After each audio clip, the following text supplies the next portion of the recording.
Yeah, Okay. go ahead. Yeah. I'm Edwin L. Rogers Sr., better known as Ed Rogers. Everybody that knows me calls me Ed. I am being interviewed today, which is January, no it isn't either, it's December the 26th, the day after Christmas. 7. December 27th. Boy, I'm getting old. I'll put that up front. 2003. My son, Edwin L. Rogers Jr., better known as Ted, is conducting this interview, and he wants me to tell you a little bit about who I am and where I came from. I was born in 1923 in Goldsboro, North Carolina, to Charlie W. Rogers and Ada Bell Rogers. I have siblings, 3 brothers and 1 sister. I have 1 brother still living and 1 sister still living. How old am I? My son wants to know how old am I. He ought to know, you know, but I'll tell him again anyway. I'm 80 years old and proud of it. I feel like I'm kind of living on borrowed time, even though my experiences in the military were not that dangerous, you might say. I had some close calls. And we'll get to that. And so, Dad. Okay, we get to that. And so my name is Ted. The voice you hear is Ted Rogers, and I'll just stay pretty much off screen, and you'll hear my voice sometimes. So we're going to talk about, Dad, your experience in the U.S. Marine Corps in the South Pacific during World War II. Okay. From what is the period of time, from the years, what time? From January 1943 until December 29th, 1945. And so why don't you tell us for this, it's just about 3 years. including the introduction we've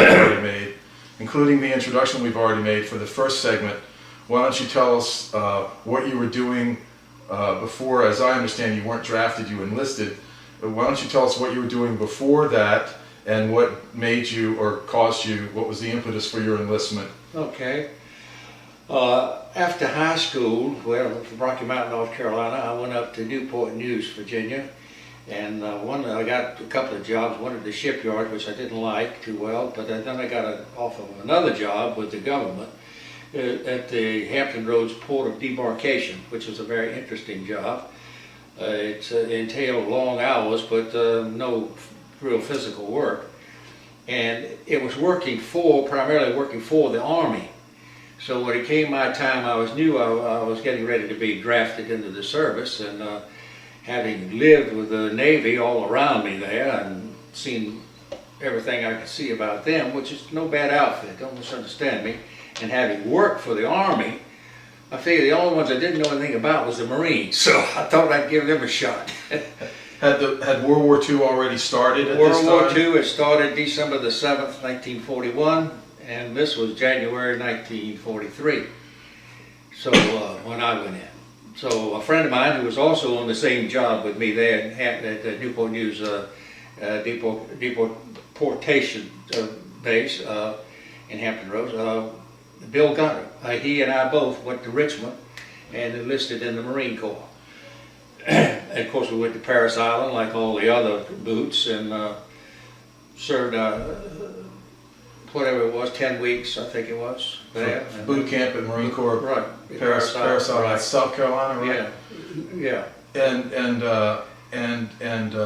And where did you go from Parris Island? I went to Newport, Rhode Island for electrician school. And I don't really know exactly how long that was. I think that was about a 16-week school, maybe a little longer. From there I went to Camp Lejeune, North Carolina, where I joined the 5th Marine Division. And trained with the 5th Marine Division in Camp Lejeune, trained with the 5th Marine Division in Camp Pendleton. And it came a time in Camp Pendleton, it didn't look like the 5th was going to ever get shipped overseas. It came a time in Camp Pendleton that they asked for volunteers to join a pioneer company that was organizing to go join the 4th Marines, which was already overseas. And so I and a couple of my friends said, hey, let's do it. We weren't too happy with our jobs in the 5th anyway. So we did, and we went with the pioneer company to shipped out in January of 43. That's when I enlisted. We shipped out about January 1944. We shipped out. Our first stop was New Caledonia, which we were only there for 3 or 4 weeks. And from there we went to Guadalcanal. The battle had concluded there, although they were still getting some threats of a re-invasion or whatever, but nothing really ever happened. So we were training there, and while we were there, we combined with the 29th Marine Regiment. I was in the 4th, and we formed what was known as the 1st Provisional Marine Brigade. And as the 1st Marine Provisional Brigade, we went into Guam. And I'll tell you this instance because it stands out in my mind. The first night on Guam was probably the closest that I came to being killed in service. And that night, it was probably my own lazy fault, but we got ashore, and we were ordered to, we were supposed to, and the company sort of got scattered. I didn't see a whole lot of the guys in my outfit when we got ashore, but a friend of mine and myself, we decided we'd dig ourselves a foxhole for the night, but instead of digging that foxhole, we found this nice big bomb crater. So we said, well, the hell, let's sleep here tonight. So we got in there, and it was full of mud and whatever and so forth, and so, but we stayed anyway. And all night long, by the way, there was 2 rules at night. You didn't get out of your foxhole for any reason, and you didn't shoot behind you. And of course, behind us was the beach. And that night, there was a sniper in a coconut tree behind us, and he kept shooting pop shots at us all night long. I mean, he was in the mud all night, coming pretty close. So we dug a foxhole within a foxhole and sort of got up in that. So we stayed there all night, and thank God we were still alive the next morning when a group of Marines came walking behind us, and that gave us an opportunity to get our gear, get out of there. And as I reached for my helmet, which was sort of in the middle, that guy parted my head again with a bullet. So anyway, we got out. I knew he was after me because I was carrying a BAR at the time.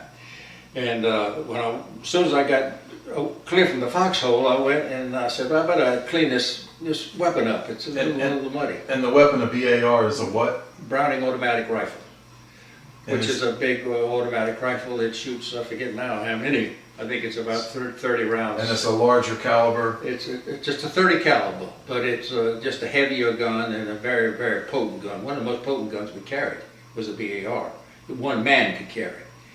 You know, machine guns is always. And the BAR, you can fire actually holding it, or do you have to mount it on the ground? You can do either one. You can have a little mount on it. You can mount it, or you can you can hold it down here if you want to, but you better hold it tight. So you all got out of the foxhole. We got a foxhole, right? And you were behind a palm tree or something, cleaning it off. Cleaning it up, yeah. And that sniper evidently saw me, and he was going to get himself a BAR one if he could. So he kept taking pot shots at me, but he didn't get me, as you can see. I'm still with you. And so anyway, that was a kind of a enlightening experience, because from then on, I can assure you I dug foxholes. I dug them pretty deep too. So yeah, one other experience on Guam that stands out in my mind, it might be of interest. Well, just a minute.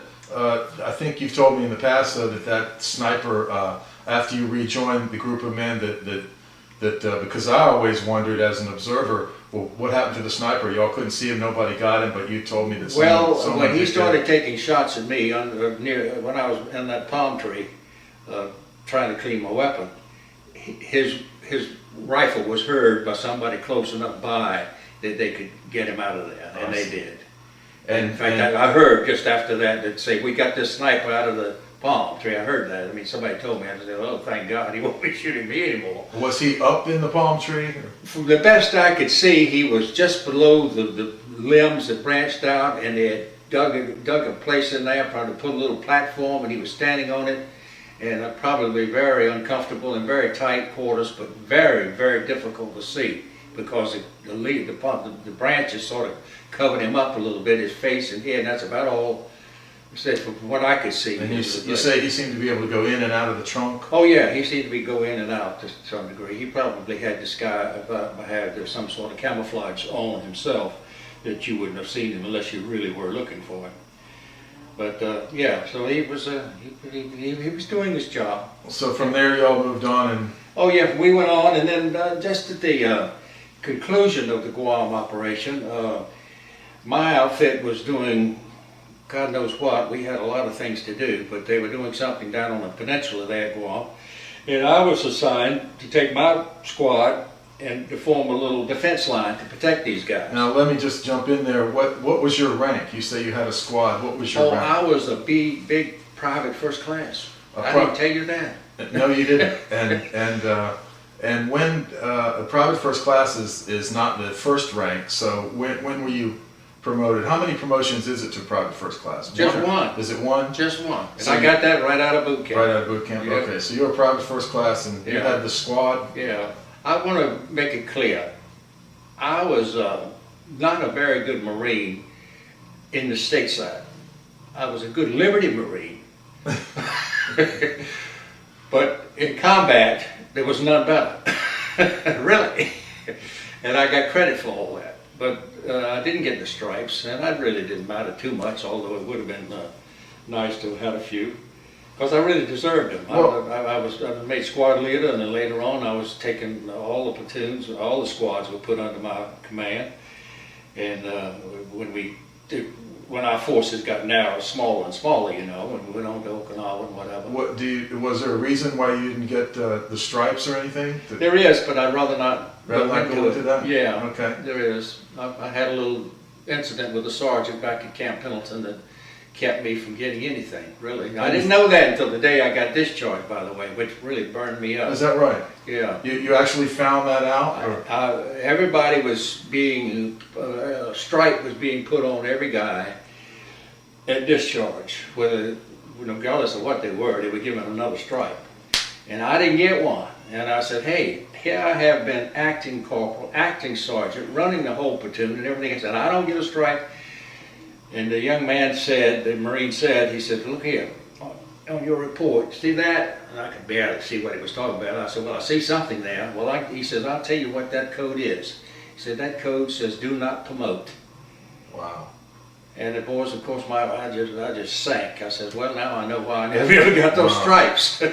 Well, that's... And that all went back to the incident with the sergeant at Camp Pendleton. Well, I'm and glad- the sergeant at Camp Pendleton incident is one of the reasons I transferred over to the Pioneer Company and got out of the 5th Marine Division and into the... I see. Ended up in the 1st Marine I Brigade. see. That's it. And I've always been very, very happy that I made that move because that sergeant and that outfit was not, and I were not compatible. So, Well, let's go back to Guam. okay, That's where you were. That's where the sniper was. right. And, so now you got out of that foxhole and moving on out of Guam. And I thought you were about to say there was one more thing about Guam you wanted to Right. talk about. We were in and out of battles, but my outfit was not an infantry outfit, so we didn't participate with the infantry at all times, although we might be in and out of where they were. We went all over the place. So anyway, we were down on a peninsula, and my company was doing something on the peninsula. I don't really know what right now, but they set up their tents and everything down there. As I say, the island was just about secure, not quite. And out in front of the peninsula, back towards the main part of the island of Guam, was a mountainous area, and there were still Japs up there, and plenty of them. And every now and then they'd take a pot shot down, and then every now and then they'd hit somebody.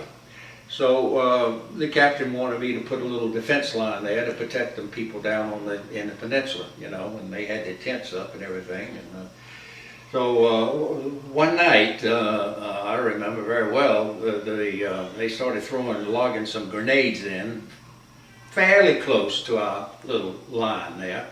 And I had a machine gun and a BAR and a couple of riflemen. That's what I had there.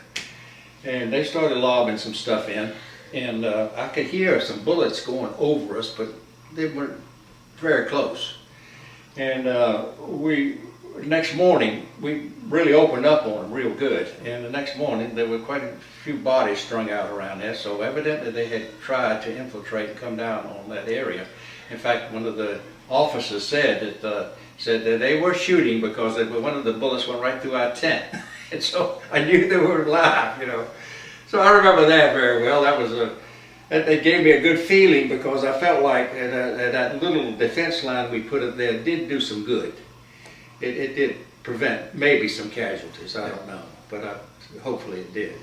By the way, on another thing too, it wasn't long after that, most everybody on Guam got dengue fever.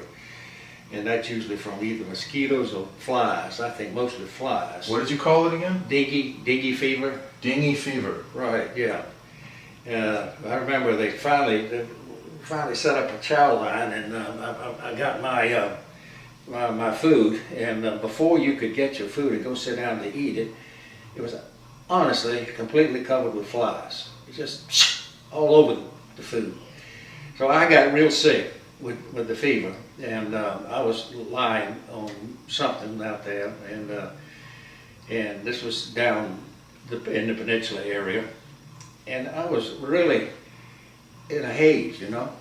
And just as I opened my eyes, here come two Japanese walking towards me.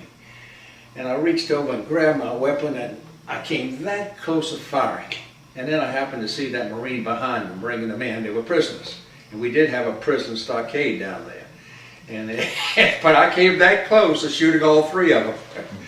Because I was in a fever, and I was really fogged. By the way, what got rid of the flies and the mosquitoes, so all of you folks who hear this will know, please respect your hometown frog, because they imported thousands of them over to Guam. Your hometown frog? Frog, yes, yes. They imported thousands of them over to Guam, and they took care of the mosquito and the fly population. Wow. Pretty damn good. They really did. That's great. They did. And without it, I don't think we could have survived on Guam.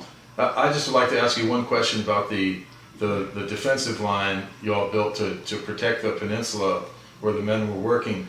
You said that it was at night when they were throwing the grenades, and right. At one point you all opened up on them, and then the next morning you saw the bodies. So, right. So when you all opened up on them, you never actually saw the enemy until... No, we didn't see the enemy. We could see where gunfire was coming from. Flashes of gunfire? Flashes of gunfire, yeah. And you just fired? We just fired because they were getting...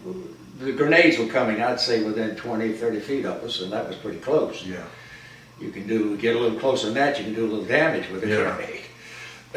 and so... so from there, you want me to tell you where we went back to?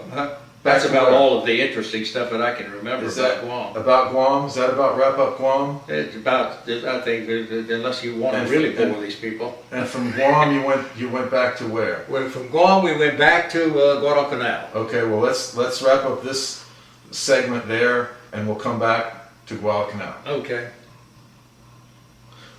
So you were on Guam for about 50 days. Roughly, yeah. And that was your first experience with combat. Yes. And so how did you feel having gone off to the war and had people shooting at you, trying to kill you, and face the enemy and shooting at other people, and the bodies, the casualties, everything? How were you feeling? Well, you know your old man, he doesn't give many serious answers. But I felt scared, I felt relieved, I felt wonderful after I survived it.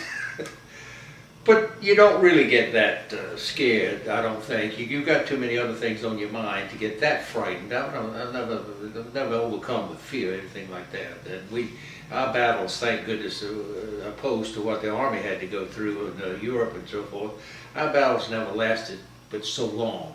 And that was a great thing. We went in there, we either got killed or we survived it or whatever, and we got out. And we went back to a train and went somewhere else. I mean, you know, but it did give you a nice sort of time for rehabilitation in between. So you left Guam. We left Guam, came back to Guadalcanal for further training, and we were in the 1st Marine Provisional Brigade at that time. We got another regiment into the outfit. I forget what the world that regiment was now. But anyway, we got an additional regiment. You had to have 3 regiments to form a division. So we got another one in, and we formed the 6th Marine Division. That was formed on Guadalcanal. And that division went through training there as a division, and eventually we went into Okinawa. I would like to tell you just about one experience while we were training on Guadalcanal, though. I was practically the whole time I was there, I was acting corporal with the squad. And this one incident that I think is rather interesting. I think there's some human element of this ought to come into the picture. There was an Indian in my squad. His name was Chief. Of course, they're all named Chief, but his Chief, and his Stacy Waters was his real name, from Oklahoma, of course. And a really fine fellow, big, strong Indian. And for the first time since we were overseas, they brought in some beer, and they asked us what we wanted, beer or Cokes. You could have, I think, 4 of each. I think Stacy got 2 Cokes and 2 beers, and I think I got 2 Cokes and 2 beers. That was it. That was our allotment. And Stacy got away, Chief Waters got away from me, and he drank his beers. And I don't know, he may have drank somebody else's too, for all I know. But I was someplace, and I don't know where it was. I came back, and out in the yard, here was this big circle of Marines around Waters, the Chief Waters, sitting, and he was knocking the hell out of anybody that came near him.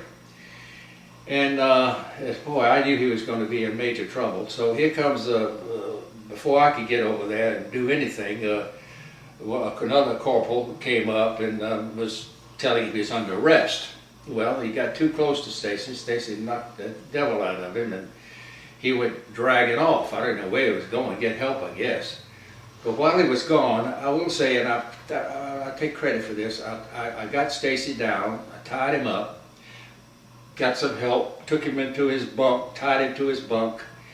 And so when he came back after him, he wasn't there. He was well secured in his bunk with ropes around him. So I was kind of proud of that, because it showed that I took care of my man, and the rest of them really respected me for it. And I just thought I'd pass that along. That's great. Yeah. And that was when you had gone back to Guadalcanal from Guam. From Guam, yeah. And then we trained there, and then we formed, as I say, the 6th Marine Division.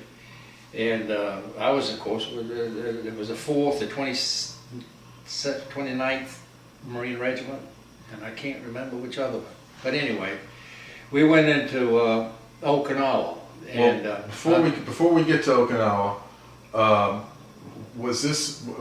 know you've told me in the past, and so I just want to make sure we're covering it.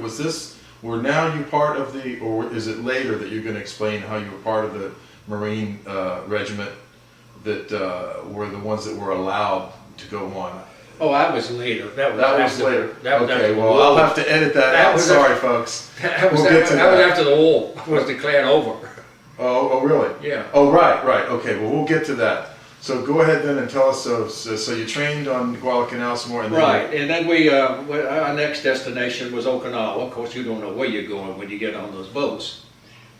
And I didn't know at the time, when we got on the ships, the troop ships going to Okinawa, I was transferred from a troop ship to a LST. And I didn't really know, I hadn't been told until I got aboard, and that was the most miserable 4 or 5 days of my life, is on that LST, because we were in a typhoon, and if you didn't tie yourself aboard every night, you weren't there the next morning. And anyway... did you actually see the people, or missing people? No, I really didn't see any missing, because we mostly, all of us, tied ourselves on board. But you knew that would happen. Yeah. But I knew it would happen, because it was really rough. So anyway, it was only a group of 4 in the reconnaissance, or group, I guess you call it reconnaissance, best way I know what to call it, because it was something new to me. And this Lieutenant Martin, who I'd never met before in my life, just said, "You in my group." And I said, "What is your group?" He says, "Well, we got to go in first as a reconnaissance and put the beach flags up." I said, "What?" I said, "I haven't been told this before." So he said, "Yeah." I said, "That's okay." So we did, as we went into Okinawa. We had our gear and everything, and I was so seasick, I didn't know. I'll just get me ashore. I didn't really care what the heck was on land, just as long as I had some ground under my feet again. So we got ashore, and we soon calculated out that we were on the wrong beach. So here we are, just almost alone on this beach. This is how many of you? 4 of us. 4. We had these 2 flags. Actually, I had 4 flags. 2 long, tall flags with a color on it, and a couple of smaller flags. These four people are some of the first people in Okinawa? Or? We were the people to mark the beach so the other troops would know where to come. I mean, were there other Americans already landed around Well, look, Okinawa? they were coming in. They were coming in real close behind us, and they were going to the wrong beach, really. So we had to get down to where the right beach was, which was about a half a mile down from where we landed. My point was, were there other Americans have already landed on? No, there weren't any others before we got there. Y'all were the first four Americans. First in four World that War I II. saw. There might have been some others, but if they were, I didn't see them. I see. Probably on the other beaches there were some others. I don't know. I understand. But our job was to mark the beach, so you couldn't very well come in, before us to go to the right beach. Right.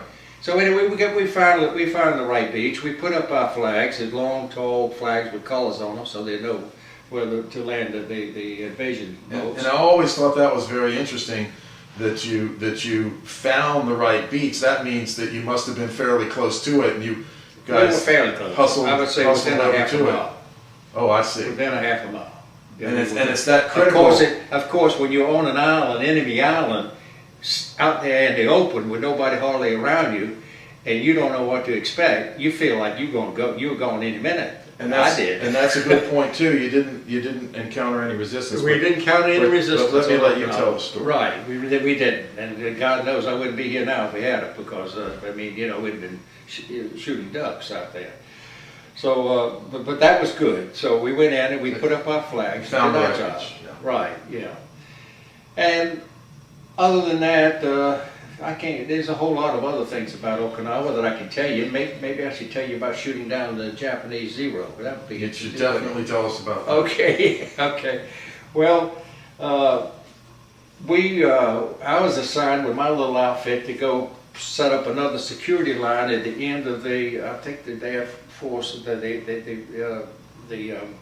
name of the airfield there, I believe was Yantan, I believe it was. Anyway, it was Could you say that name again? Yantan Airfield. I think that's correct. Wish I had my 6th Marine book here, I could tell you for sure. And I hope we can add some pictures from that later. Well, maybe so. But I set up a little security thing at the end of the airfield, actually, really to protect the people working on the airfield. Again, at night, they were getting some infiltration. But after we set it up, it was becoming just about dusk, and we had been getting these kamikaze attacks almost every night. And the way they came in, they'd come right down the middle of the airfield, about, 100, 150 feet above your head, and then they'd turn and go into the ships that were out over to the beach. They'd come right at you and turn, and we were right here. And the orders were, because there'd been so much fire from the land, the anti-aircraft guns had been shooting at these guys, which were coming in low, and they were shooting at them like that. They were hitting the ships and hitting men on the ships. And the ships were shooting at them, and they were coming over the, at them, so they were coming in close and hitting the men on the land. So the orders had them stop. Nobody could shoot except small arm fire. That was the only ones allowed to shoot. So as this guy was coming right down the pike here, this Zero, and seems to me like I could almost look the pilot right in the eye. I beat my BAR, which I still had with me. I wasn't really the BAR-man then, but I had it with me, and I took the BAR and I blasted him real good, and I did get credit for shooting down 1 0. I really did. Wow. So he came in, and that's about the only way you could shoot them down. You had to, some small arms had to pretty well do it, because otherwise the others were just shooting. They were flying through a crossfire. Had you Exactly. They were coming in, and they knew exactly how to do it. Yeah. I see. And they were doing a lot of damage. I see. Do you want to tell us some more about Okinawa? So about the resistance. Yeah, on I'll tell Okinawa? you another story, but this is a very regretful story, and it's not to reflect anything dishonorable about the Marine. Well, it's a war. It's a war, but it's a thing. One of the things that I think about. You told me to think about some things, and this is the one that always comes to my mind. I was up down the south end of Okinawa when we were doing some rescuing of elders and children and thing out of some of the caves, trying to get them down into an area. And I was in one cave, but I guess I don't remember now whether I was in it or just standing out of it, but I could hear groaning. And so I went into the cave. Of course, you always go into the caves very cautiously. And I went in, and I kept hearing groaning. I went further and further in, and finally I got back there, and I could see carved up into a little hole way there was this young, very young Japanese soldier. And he saw me, and he opened his eyes, and he smiled.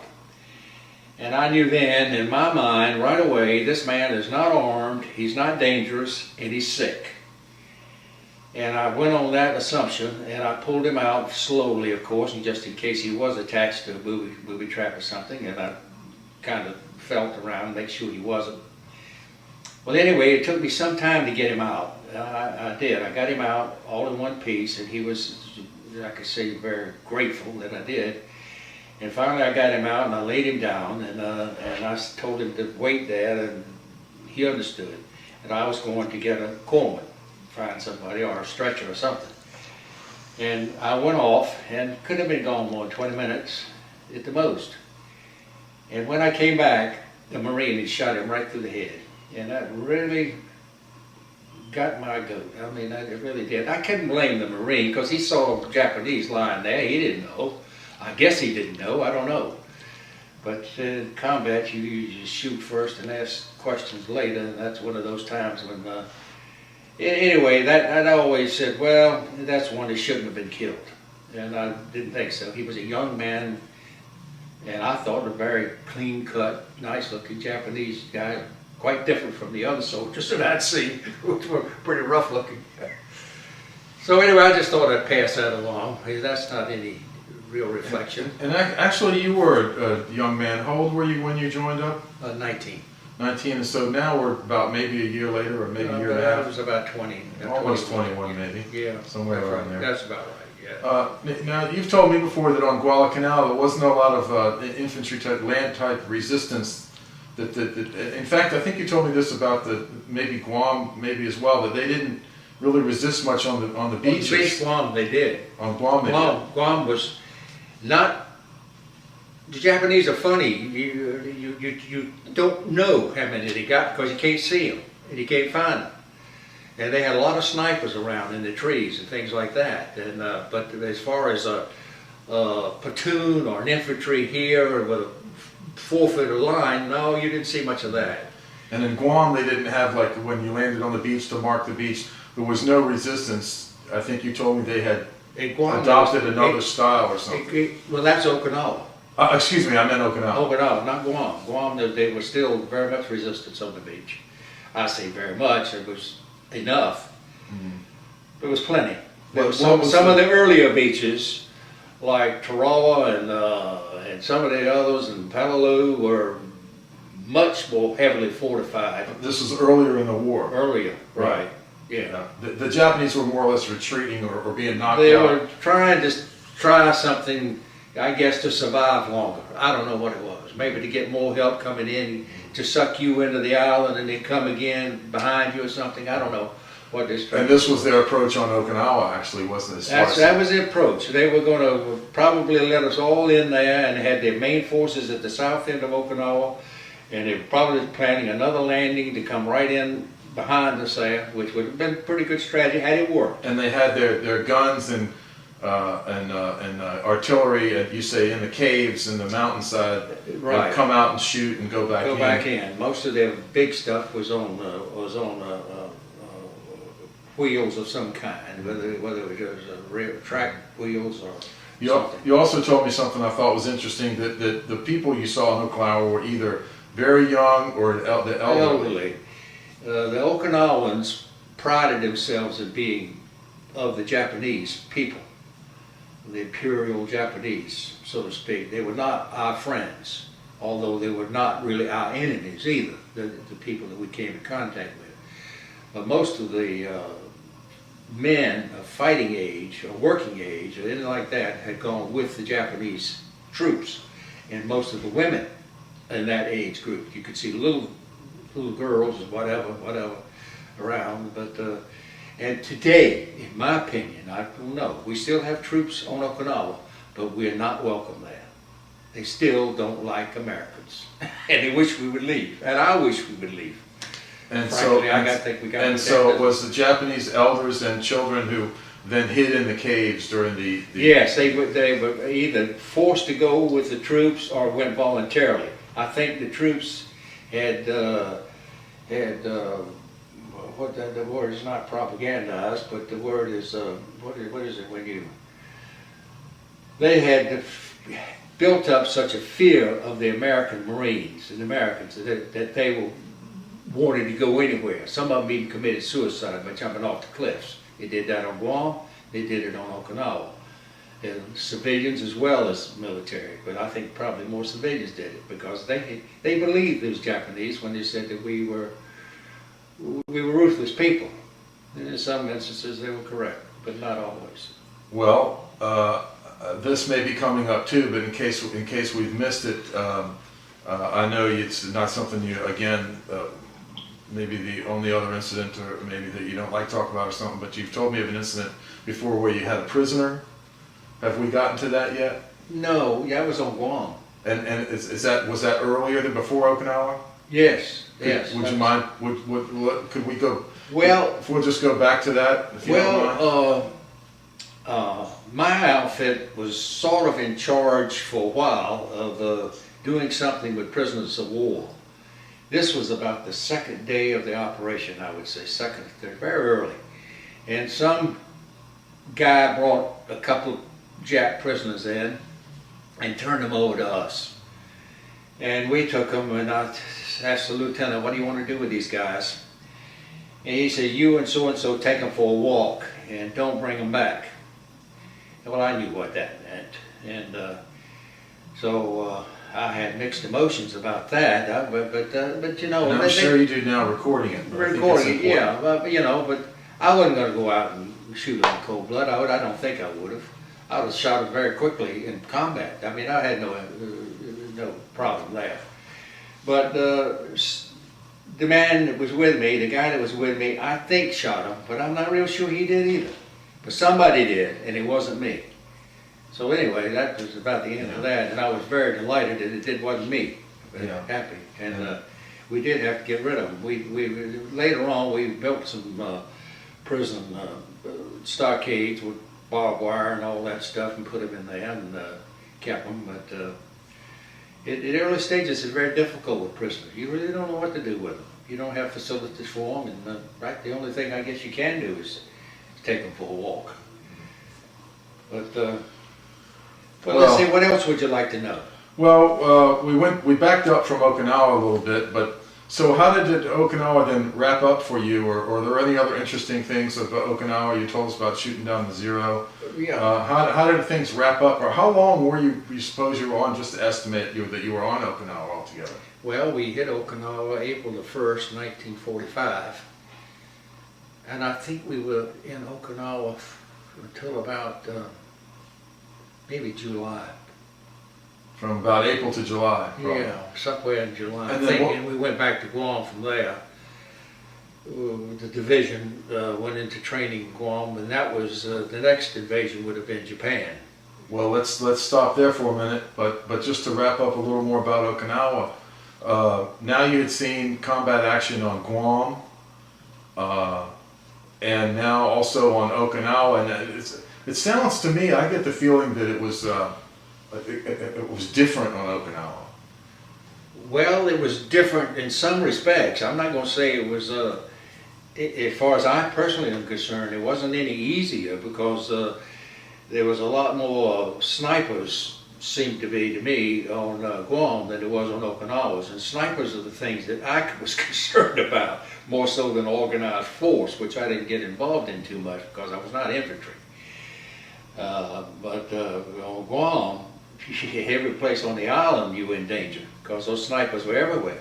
I see. And they could pop you off real easy. And how did your time in Okinawa come to an end, and then you went back to? Well, it's interesting how my time in Okinawa came to an end. It's real funny. But my lieutenant of my company's name was Coweye. And by the way, if any, there were some great guys in that outfit. Sergeant, Sergeant, it's not Harmos, what is it? Anyway, he was a great guy, and there was a lot of great guys, Radigan, McClatchy, McDougal, Radigan, I said Radigan, didn't I? And Argilio, just a lot of guys. Hosmo was the sergeant's name, and he was a real fan of mine. He really liked me, you know. Every time I try to do anything, you know, with like a regular Marine, he said, "Don't you do that, Rogers. You're non-com. Don't you do that." I said, "I don't have any stripes, Sergeant." He said, "I'm gonna get them. They're coming. They're coming." So anyway, we had a good time, and he, as I say, we didn't have many non-coms. We got rid of, didn't have.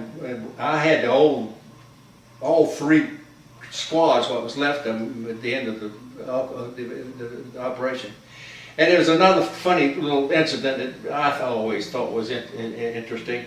I hope people don't take it the wrong way, but they had set up a little tent just to before we left Okinawa, and they were taking applications for people who wanted to apply for Officers Candidate School.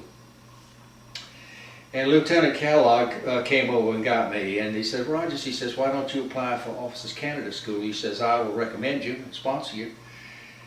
And I looked at him and I said, "Lieutenant Kellogg," I says, "I really appreciate that." I said, "But I can't even get a second stripe, and you want me to get a bar?" I thought that was kind of funny. You know? Yeah. He said, "Oh, that doesn't make any difference. Yeah, go ahead, you do it." But I didn't do it. I said, "No, I'm going back home one of these days, and that's going to be the end of the war for me." But you wanted to know, you asked me earlier, Ted, about how we were selected to go into Japan after the war. Well, we're going to get to that. We're going to get to that. But so I thought you were maybe going to tell us about how it was you came to leave. Just briefly, how it was you came to leave. A little bit about leaving Okinawa. Leaving Okinawa. Well, the battle was secure. Everything was secure there. Of course, more troops were coming in all the time, and the ones who originally went in were being relieved and sent back. I mean, we left an invasion force there, more or less, or what you call a mop-up force of people to occupy the island after we left. But we left, my outfit left, and we went back to Guam, where we set up one of the nicer training camps or rehabilitation camps that we had. And this is back at Guam. This is back at Guam. And so from Okinawa you went back to Guam, Right. and I think you started to say earlier that there you prepared. Yeah, we were beginning to prepare and hearing rumors of an invasion of Japan. We were also hearing at the same time rumors that the Japanese were surrendering. So we didn't know which was going to come first. I see.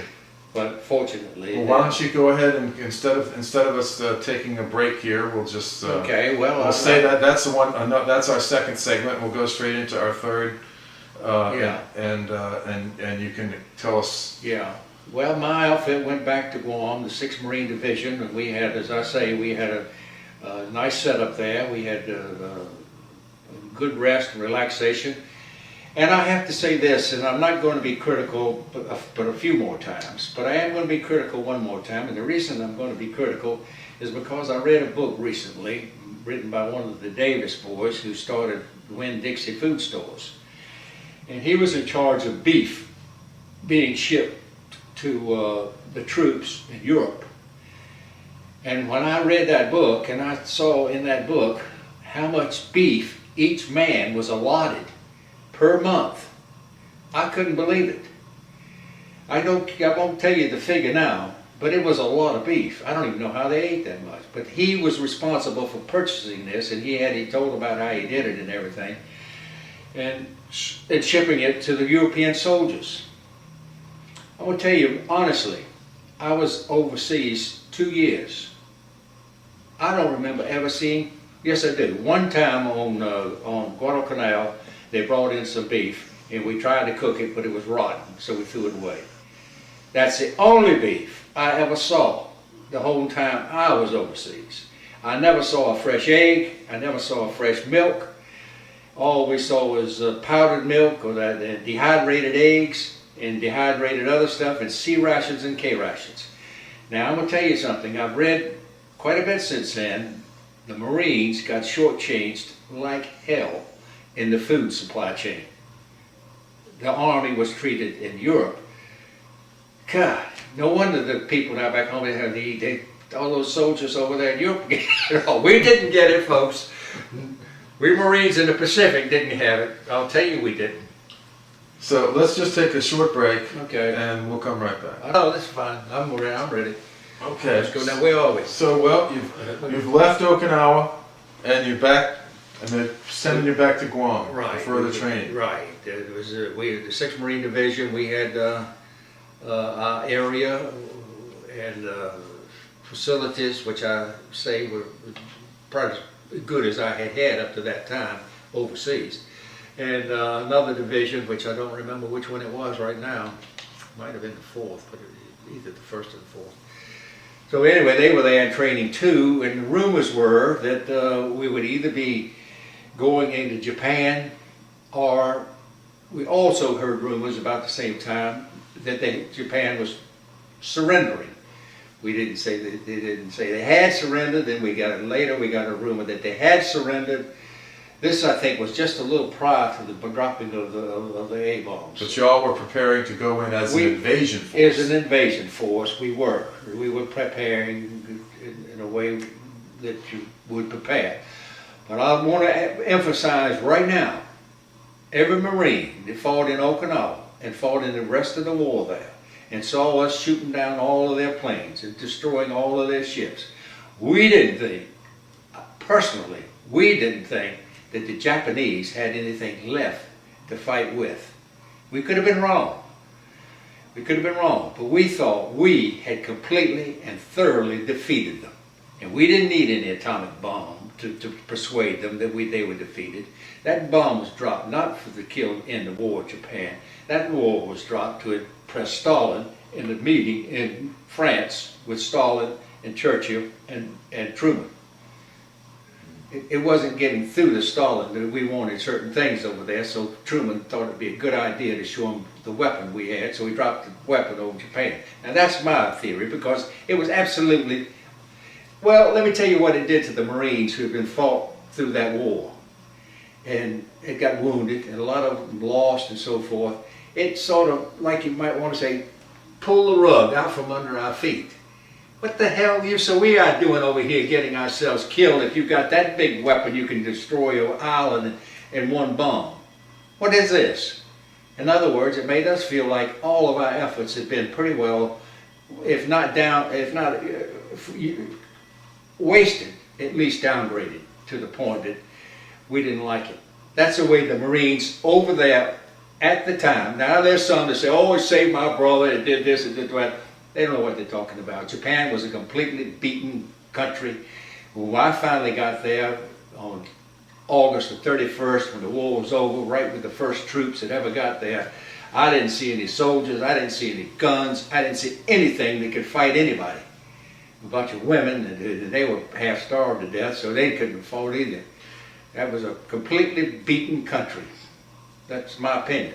Well, we're going to get to your sailing into Tokyo Bay, but right now you had an interesting, just a tidbit about your brother that we wanted to add. Oh, yeah. You were on, so let me just recap a little bit. You were on Guam, training, preparing for the invasion force, hearing rumors of Japanese surrender. Right. They hadn't dropped the A-bomb, the first one or the second one, obviously, yet.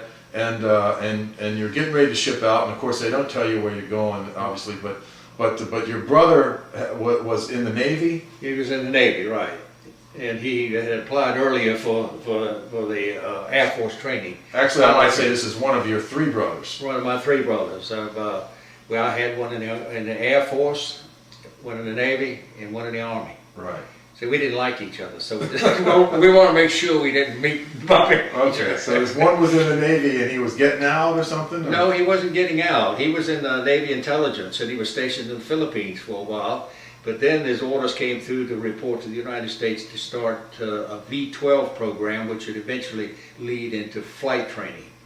So he was hitching a ride back from the Philippines, and one of his stops on hitching the ride was Guam, which was a good place because a lot of bombers and other things were coming in and out of Guam at that time. So he got there, and I don't know the date, it was sometime in 1945. Of course, I'd say April, May, June, sometime maybe June, July. But your brother tried to find you there. Right. No, actually, it had to be in August because we were already on the ship getting ready to go to Japan, and we got there in August. And yeah, he came and he asked somebody, where's the 6th Marine Division? And they said, well, it's way the hell down at the other end of the island here, Guam, and everything, so forth. He said, but who are you looking for? And he says, well, I'm looking for my brother, and he's in the 4th Marine Regiment. He said, well, now, if you're looking for the 6th Marine Division, they're way down there. But if you're looking for the 4th Marine Regiment, they own that ship sitting out there in the harbor. And he said, they own that ship. So where are they going? He says, they're going to Tokyo. Wow, that's great.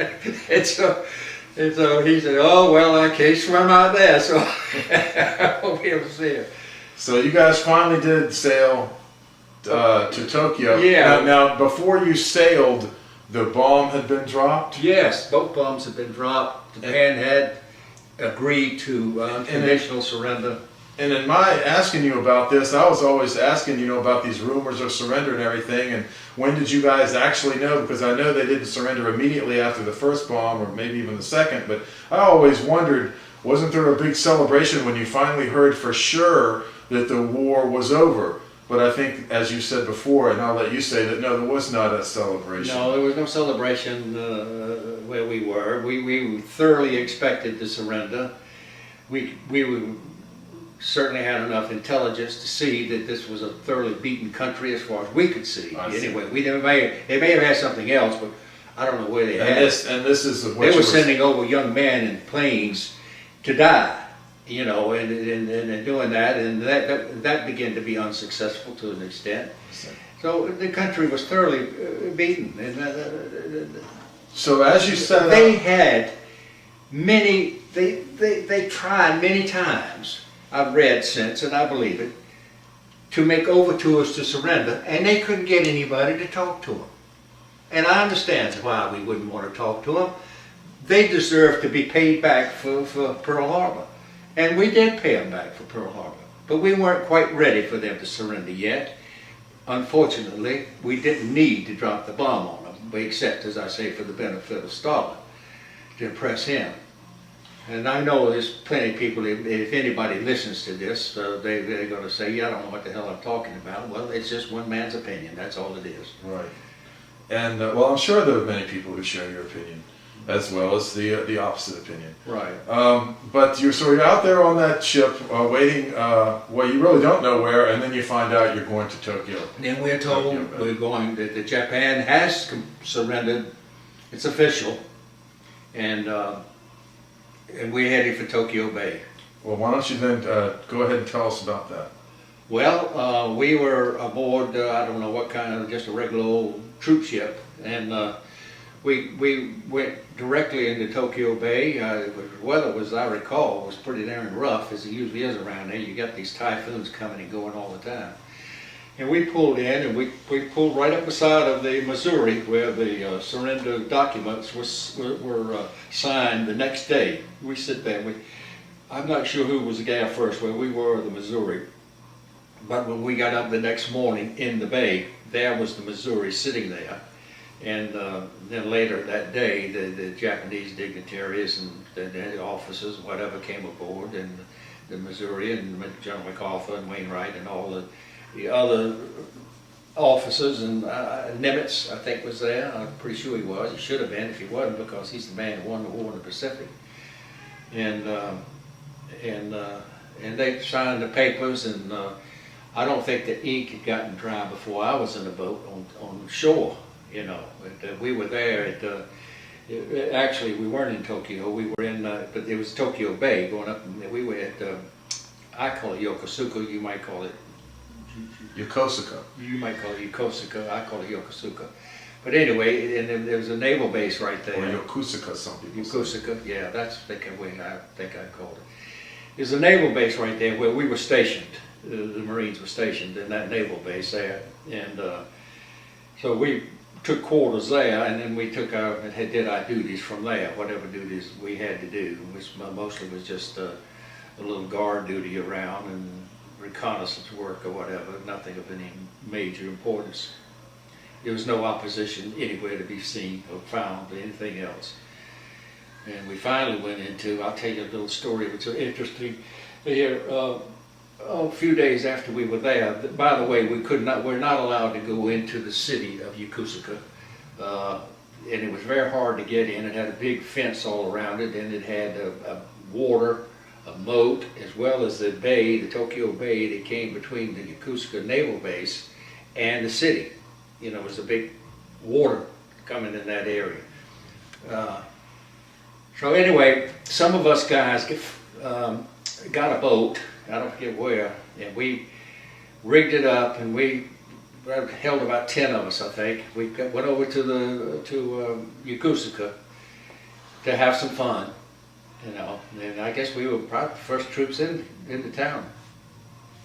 And we went over there, and we had a good time, and whatever, the people were, those that would talk to us were very nice. The others would mostly just respected us, and they didn't have much to say. But it was nice. And we were coming back. We got on our boat. It was just about dark, and we were coming back. We were trying to get back before dark so we wouldn't get lost. And there's a patrol boat that was trolling up and down that area, you know, through the Bay Area and into the I don't know what you'd call it. We're out of tape. I gotta go get a tape. Okay, we're recording now. We're recording? Pretty sure. Good. Where did we stop? Going to Japan, right? That's right. Okay. Well, I think we already, did we arrive at Japan yet on the ship? Yes, in fact, and you put a little boat together with your friends and went That's ashore right. on Yeah, Cusco. I recall now. Yeah, we were. And since then you were going back, and a patrol boat right, was we've coming. had dinner since we were here last, and so we're coming back from dinner now. But now, let me just ask you quickly. You said you all put together a boat. we And you stole the boat. Stole a boat. Went to Right. shore to Yokosuka to have some fun. Right. But this is just freshly surrendered. I mean, it wasn't. You Right. were going to the what we call the Japanese economy. You were going to a Japanese town, city. You weren't going to any base or anything. That's right. How did y'all expect to just walk in there like that? The one thing we expected, we found. We found civilization, and to be honest, we found women, and we found other things that that young men might be looking for. But didn't you also think you might find a fight or something? I don't think that ever crossed our minds. Really? But after looking at what we saw at the naval base, which was pretty much everything was pretty much demolished. There wasn't anything. I mean, y'all didn't go there armed, or did you? Well, we may have. I think at that time I was carrying a 45. No, I was carrying a Japanese luger. Is what I was carrying. Yeah. But I mean, so you think y'all did probably go armed, or? Well, if we did, it was incidental arming. See. We certainly didn't carry any rifles or anything like that. Yeah, right. We didn't go over there anticipating any kind of fight. Yeah, you weren't going to make trouble. We went over there anticipating mingling with a little civilization, regardless. And you thought that they would receive that. Oh yes, we did, and they did. That's interesting to me. Why you would think that this Yeah. just defeated enemy would Yeah. receive you like to have some fun? I don't understand that. Well, I can't very well tell you, except for the fact that it didn't take you didn't have to be in Japan very long to realize not only were they so elated that the war was over and their country was going to, what was left of it was going to stay in one piece. They were just happy, and they did their best to become friends with the Americans as fast as they could, to find out their ways, to find out what they were all about, and they were pretty smart. So you already had a pretty healthy hint of that because you hadn't actually gone and met any yet. No, I hadn't, but it didn't take you long to find out. I see. What they were after. They were after friendship. They were after knowledge. I see. Of America and American ways and traits, and whether or not they were also after whether or not they should be afraid of us. Oh, I see. So I think they came to the conclusion about as quick as we came to the conclusion not to be afraid of them. They came to the conclusion not to be afraid of us. Right. So, okay, so you were coming back and a patrol boat was coming. Yeah, a patrol boat. This was just after sunset, and it stopped us and gave us a line and told us to hook on. And we're going to tow us back into the harbor up there. And I don't know, the stupidest thing I probably ever did in my life, just as the boat turned to go into the harbor, I jumped off the back. I said, fine, see you fellas, I don't want my name on any list this early in the game. And I swam from there out at the end of the piers there at this naval base, Yokosuka Naval Base, was a museum battleship. And I knew that museum battleship had a guard on it because I posted the guards, and I knew where that one was. He walked that ship. But for some reason that night, when I was out there in the water, which you could have easily seen me, I wasn't challenged. And that was really the thing that I was most afraid of, was him challenging me and maybe even taking a couple of shots at me. But I got on into the building there, and I didn't realize how crazy I was until later, and somebody would tell me how many sharks was out in those waters, and also they was pretty heavily infested with octopuses too. But anyway, I survived it, and it was quite an experience. I didn't go back to Yokosuka by boat anymore, though. And I'll tell you one incident, one night though over there to add a little humor and a little suspense to the thing too. We Marines went over and we knew different ways to get into the city, but you absolutely could not be caught over there after sunset. It was off limits. You had to be back to the base. Even if you had liberty during the day, you had to be back at sunset.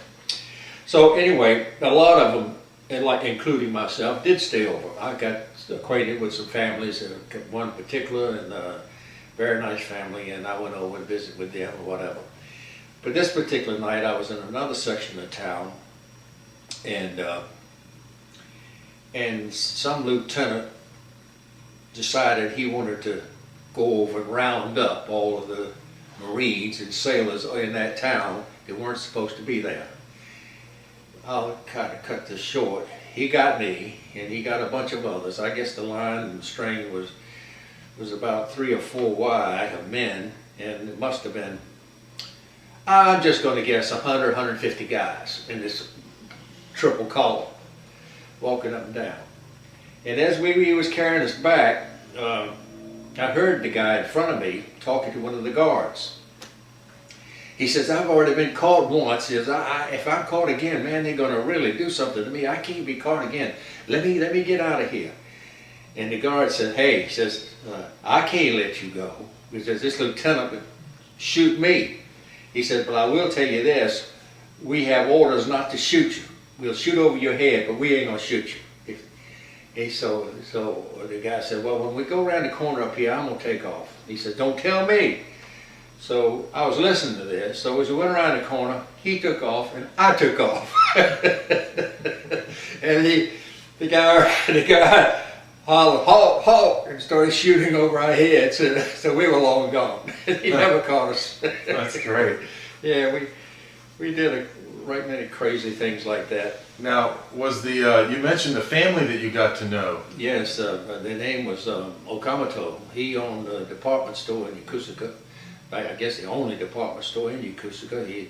His son actually stopped me on the street one day and asked me if I wanted my picture taken. He was a young man, about 16 years old, and he was trying to put in this little studio, maybe get some business from American Marines or whatever, servicemen after the war. And I said, no, I don't want it. So anyway, he taught me. He said, come on in, it's free. You know, I just want to practice. And he took a bunch of pictures. And He spoke English? yeah, pretty good, pretty good. He's very intelligent. Then he invited me to go to his house. Did you find a lot of people speaking English? Well, if they didn't speak English, they could understand you pretty well. I see. It wasn't, and the Japanese I found to be fairly easy to catch on to for some of the things they said. I see. It wasn't as difficult a language as some of the others. So anyway, he invited me to his home, and I went to his home, met his mother and his father and his little brother and his two sisters. And then there was another couple that stayed there with him. I don't know who they were. They looked pretty high-class people to me. The whole family, the only house in that area, which was sit back up by itself, pretty good-sized home. It had regular-sized chairs and a table and things of that nature. All the rest you sat on the floor around, They had a lot of Western stuff. They had Western-style furniture. He was fairly well off, and so under Japanese standards, I say he was very well off. Very nice fella. His wife was very nice, and all the kids. And I did end up teaching all of them how to dance to some degree, and they loved that. So what kind of music were you listening to? we were listening to ballroom type music, dance music. They had big band stuff? The big band stuff, yeah. They loved that. So what kind of dances were you? I was teaching them ballroom dancing. I see. And a little jitterbuggy, Mm-hmm. and so forth. Speaking of that, I used to have there was a guy named, a Japanese guy named Adams. I don't know where he got that name from, but he had a sign up, Adams Studio, and Adams Dance Studio, I think. Now this is there while you were there? Yes, at the acoustic, yeah. And I went up there one day, went up in the studio to see what was going on, and he was very happy to see me and asked me if I would like to dance with the girls, they were learning to dance. I said, sure, I'd love to. So I used to come there quite often when I had a chance, and I taught the girls. I was a fairly good dancer, so I taught the girls ballroom and jitterbug and things like that. They were all very happy to get this experience. And I went over one day, and the studio was pretty much locked up, and there was a sign, gone to the, what do you call those, there was a movie named Cabaret, gone to the Cabaret, such and such an address. I said, my gosh, I gotta go see what this is all about. So I went to the Cabaret, and when I walked in, it was we had the lanterns and all this, it was like really a nice Japanese tea room or whatever, but it had big band music playing in the background, everything, and all these lovely girls was lined up there, and they had made themselves evening gowns out of everything they could find, I guess, from the kitchen curtains to anything else they could find, but they looked lovely. They were all young, beautiful Japanese girls, and you paid to dance with them. Of course, he offered me a dance, free of charge, because I helped teach, But it was really something. That's what he was teaching them for, to open up this cabaret, They were preparing for the influx of American troops, And so that was fun. I went there 2 or 3 times, and I got to know most of the gals and whatever. And we were just friends.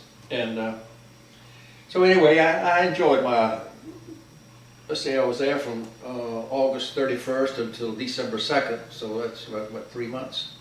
Yeah, at least. Close, yeah, 3 months. I was there that long. So I assume you finally... Oh, well, let me tell you, the thing we haven't touched on yet. I was in the 4th Marines, as I told you, and we were selected to go to Japan because the old 4th Marines, as I've said before, were captured at Corregidor, and a lot of those guys were taken prisoners back to Japan, along with a lot of other people, the prisoners they got from Burma and other places around that Southeastern Asian area that they took back to Japan. But we were primarily interested in the 4th Marines, and we did what we could after we got these guys together and all the other troops together, and there was all of them there, and we did what we could to clothe them. They were skin and bones, really terrible looking men, and but we found clothes for most of them, and whatever, and they put them on. And then as soon as they were physically able to stand erect and everything, and felt up to it, which we thought was, gave them a proper amount of time, we had what you call formal guard mount. Now, with the formal, as you may know, you were in the Army. It included the band and everything, the whole parade, the whole ball of wax, and we passed in review of these old prisoners of war. And as I can tell you, as we marched by them and eyes right and saluted these guys and paid tribute to them, it was probably the most humble thing ever happened to me in my life. It really touched me. I mean, seeing those guys there standing, barely able to stand up, saluting the flag. It was just a highly emotional affair. And they went on, and I'm sure rehabilitated and went back to the service. I mean, went back home and whatever. But did y'all actually participate in their? Well, I know it sounds for sure that you did, but did you release them? Were they handed over? Well, I was only involved in it one day. I was sent with a detail over to just to make sure that they had accommodations and see if they had clothing and whatever. But they were out in a barracks at that time. They were not still in any quarters or anything. So I can't tell you how they got there or anything else. I had anything to do with that. But I went over to assist in anything that we could get for them with a handful of men. And that's the only time I came in contact with them. I will add one thing to that. There was a few Koreans in that bunch that had been prisoners most of the war too. I guess some who didn't cooperate with the Japanese. The Japanese enslaved most of the Korean people and used them as they saw fit. And if there's one reason the North Koreans do not like the Americans today is based on the way we ignored them after the war. After the war, it wasn't any time at all before we had food, medicines, everything the Japanese wanted poured into that country. But we sort of didn't even acknowledge there was such a race as a Korean race, which was being, I say, occupied. The country was occupied. The men were enslaved, forced to go into service or into other labor camps or whatever, or imprisoned. Their women were used in brothels and traveled around with the soldiers, the Japanese soldiers all over, or made to do other duties just as humiliating.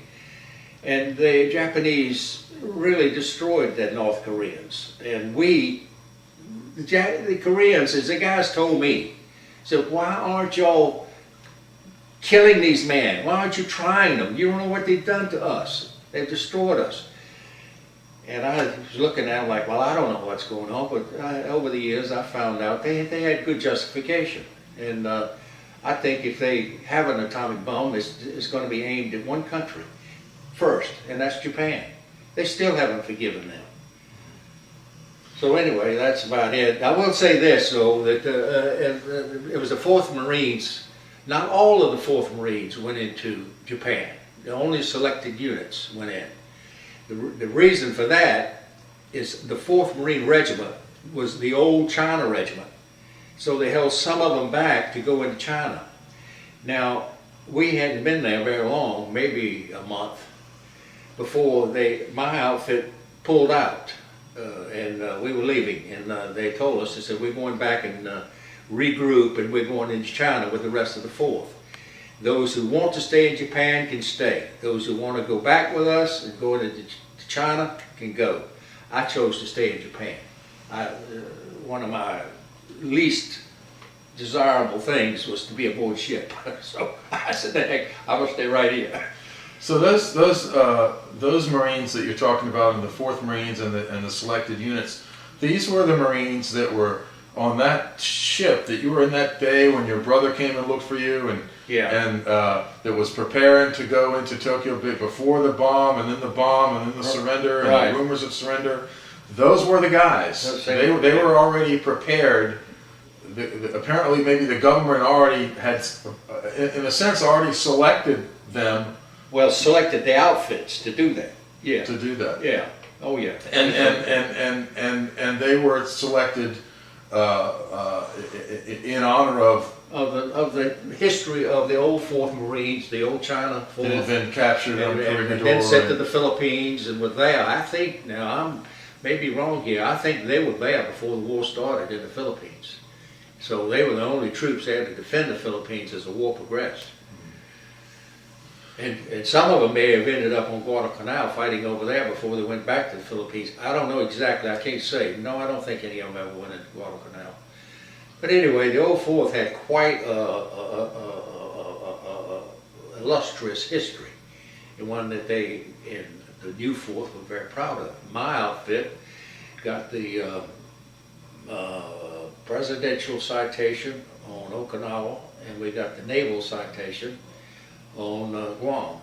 So I thought they were probably nothing at the time, but I've since realized that they didn't give those out so easily. They were pretty select things to give out. Did you personally receive any awards or accommodations? Not personally. I was shot on Okinawa, and I should have got a Purple Heart, but Oh, is that right? Yeah. You didn't mention that. well, I didn't mention that. That was down in that city. What was it? Naha? Yeah, I think that's the name of it, isn't it? I think that may be the capital city, but I'm not yeah, sure. that was down there. And actually, it was kind of a freak thing. We were kind of bivouacked down there, and we knew there were troops all around us, and they were firing. And a bullet obviously hit some metal or something, because it got me in the head, and it got another guy in the heel. And when time we got to wherever we were supposed to go to get treated, I was bleeding pretty bad, and he was with his heel. His heel was a lot more important than my head, because you walk with your heel, you don't walk with your head.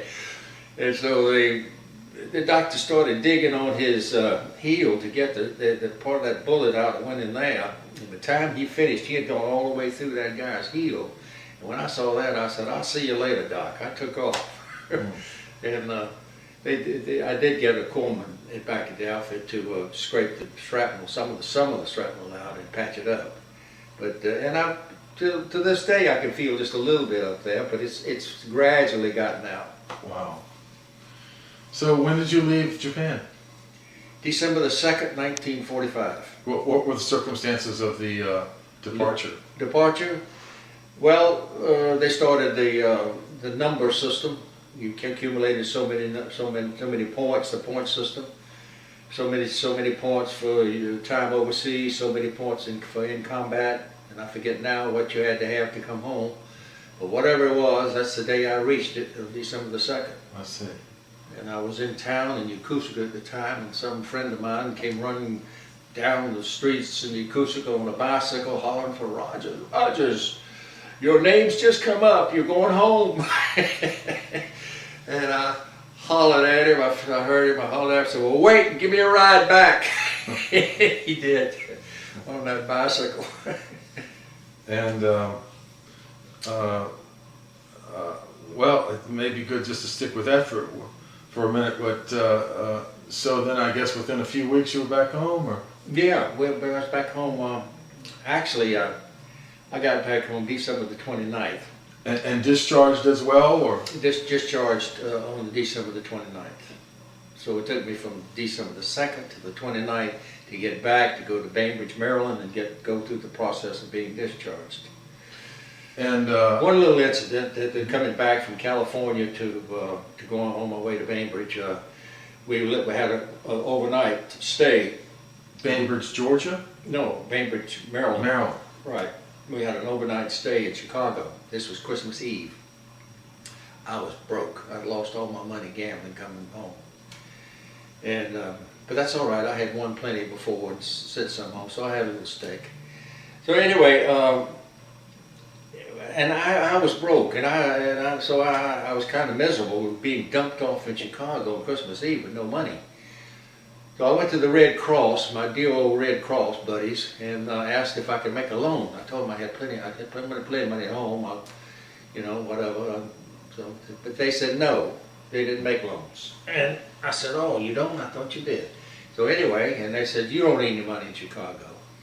And they were right. I didn't need any money in Chicago. They had this great big 4 or 5 story USO over on Michigan Avenue that had everything in the world you wanted in it. They had a different dinner being served on every floor practically, and the big bands dancing. Everything you wanted in that big USO. It was fabulous. Wow. So it's probably one of the most exciting Christmases I ever spent. Wow. So that was nice. And we came on back and went on to Bainbridge and got discharged. And that's about it. So well, is there anything you'd like to add about from the days in that through the islands side or in Japan, or? I'd just like to add that today I feel very, very grateful that I lived through it. I know a lot of my friends and my buddies had a lot more shots taken at them than I did at me, probably. But anyway, there was a very good man. I had a corpsman buddy who got killed. I had 2 or 3 other real good buddies that got killed. I do remember their names, but right now they just don't come. I know Red, the doc, we called him, it was one of the corpsmen. And the reason I remember him so well, he was from Wilmington, North Carolina, where I had lived at one time and went back to live later. So, and a lot of guys, they were just really great guys, regular old guys and whatever. Nothing real outstanding or special, except they did their work and their job before their country. And as such, I think they deserve to be remembered. I really do. I mean, even though I tell everybody that I won the war in the Pacific, I don't really mean that. I'm just kidding. I had a little help. Well, that's great to remember them. Yeah. I just want to ask you a couple more questions. The one that I think I know something about, and maybe we can just mention it just briefly, that you might have skipped over something. Didn't you do a little boxing in the Marines? Yeah, I did a little. Now, when would that have been? After Paris Island, or Well, during while you were overseas? I boxed one. I had 1 or 2 bouts at Paris Island, and then the only other one that I can remember, I had a couple of bouts at Camp Pendleton in California. Oh, I see. That's about the only ones that I see. Yeah. Well, after And yes, I am undefeated. Is that right? Yes. Is that right? So you won your No contest. So you won your matches. Oh yes. That's no great. problem. That's great. I was also Golden Gloves champion in North Carolina, by the way. Now this was this was when I was Campbell Junior College.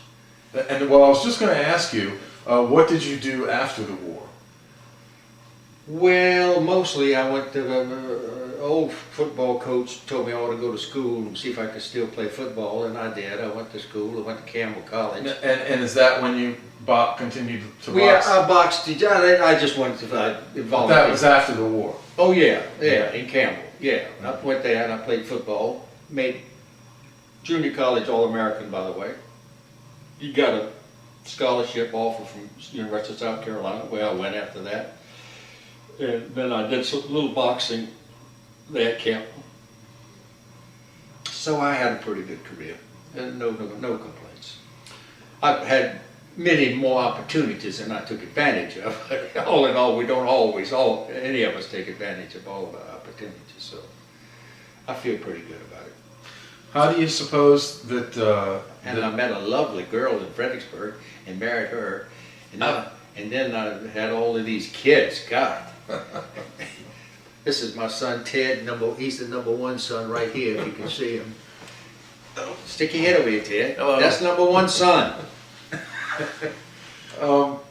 And let me ask you this: it's, because you have different people, I'm sure, had all kinds of reactions. But after the war, did you have any particular trouble, or Adjusting? Yeah. None that I'm aware of. No. Uh-huh. And One reason that I'm probably the most normal individual you've ever met. And so, very little. I'm pretty level in all respects. I see. So no, I didn't have any trouble adjusting or anything like that.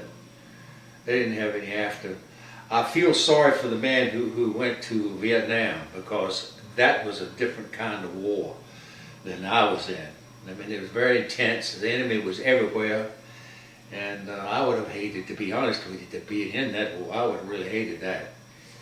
But the war I was in, thank God, the whole country was behind it, and over half the men were draftees right out of civilian life, and so it wasn't that heavy military, if you know what I mean. Even though we were all well trained and did our job, but Vietnam was different. That's a tough war on men, and being in those situations, I can understand they having some serious after effects. Well, thanks for letting me do this interview. You are quite welcome. And sharing, your entire Right. war history, pretty Right. much. I'm sure there's other things, but we could go on. I Right. guess a long time. We could. I could think of a few more lies, but no, I'm just joking. And I hope that this is well received by all who see it. We're going to send off this tape and transcripts and whatever they Right. need to the, I think it's the National Archives through an act of Congress for the Veterans Well, Project. That's good. This is after you edit out about half of it, I hope. Right? Yes. Okay. No. Okay, Ted. Okay. Thank you very much. Thanks, Ted. This is Ted's hand I'm shaking. 3, 2, 1. I never felt so humbled in all my life.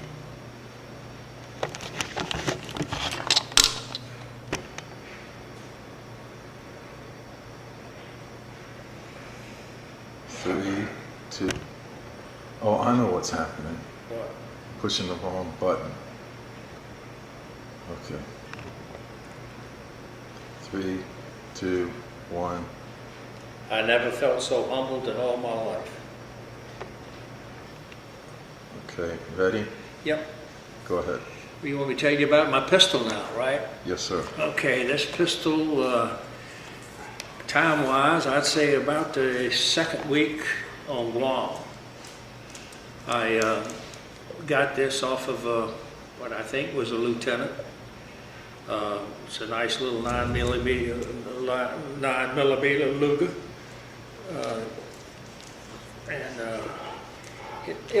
At the time I had plenty of bullets. Damn. What the world's wrong here? I haven't messed with it so long, it's probably. Is it still going? Stay.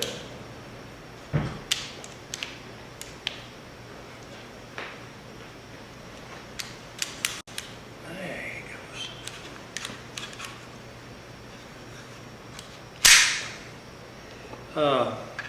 Gee, I've got to get this out and loosen it up. But it's a nice gun, nice weight. And I lost a case to it. I don't know where I lost it, but a couple of friends of mine made this one for me when we got back to Guadalcanal.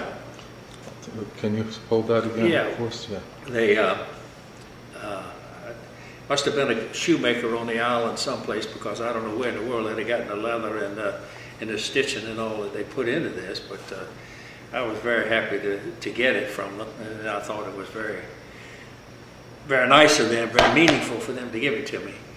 And this I got, I can't really say. I had a lot of flags I picked up here and there, gave some away, and this is the only one I kept. I got this, I think, on Okinawa. Most of the Japanese carried flags around their waist or in their helmets or someplace. I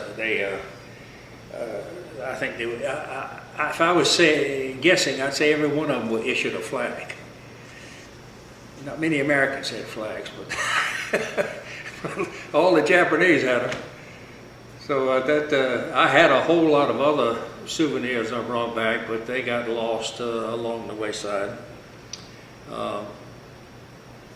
Let's see, you want to see my book? Yeah, let's show us some of the book. Well, this is a book of the 6th Marine Division, and it gives a Can you history. show us the cover? Yeah, Yeah. that's good. Yeah. And it gives a history of the 6th Marines, which I've already gone into earlier with you, so I don't have to go through that again. Where we were in the 4th Marine Regiment, then we were in the 1st Marine Provisional Brigade, and that's what we went into Guam. And then we came back to Guadalcanal and we formed the 6th Marine Division. I think it tells you here who, I didn't bring my glasses. Okay. This is the Solomon Islands, this group here. Could you turn it, look towards the camera a little? Okay. This group is the Solomon Islands, and you can see the Guadalcanal is in there. Now the 4th Marine Regiment, we went to Emeru, which is over here someplace, over in here. Then we went to Saipan. Guam is right next to Saipan, right there, Guam. And before we went into Guam, we went to Anahuac over in the Marshall Islands. The reason we went into there, and I hope I'm not repeating myself, is because we were going to Guam for the invasion, and Saipan was running into more opposition than they anticipated. They were having their problems, so we didn't know whether we were going to have to go support them or whether we could go on with the invasion of Guam. So in the meantime, they pulled us back, took us over to the Marshalls, and we spent a couple of days over there. Then the word came that the guys on Saipan were doing okay, so we would go ahead with the invasion of Guam, which is what we did. I don't know whether that actually delayed the D-Day time or not. I wasn't privy to all of that information. But we went back in from Guam. After the invasion of Guam was completed, we went back to Guadalcanal. And here's the outfits that comprised of the 6th Marine Division, which was the only Marine Division that was formed overseas, and it was formed on Guadalcanal. All of these outfits came together. The 1st Raider Battalion, 2nd Raider Battalion, 4th Marines, 22nd Marines, 29th Marines. And then the 6th Marine Division was a result of those, which was formed September 1944. And as the 6th Marine Division, that's where we went into Okinawa, up here, as the 6th Marines. In the Guam, as I told you before, we were the 1st Marine Provisional Brigade. In Emeru, we were just the 4th Marine Regiment. And that's how we progressed along as time went on. Now, you said something about you would like to see the pictures that I think are of one or two of me that wouldn't swear to, but I did have the opportunity to use a Jeep on a few occasions, not very many, but on a few, on special errands. That's really what they were, delivering something to some headquarters or something. If I can find it.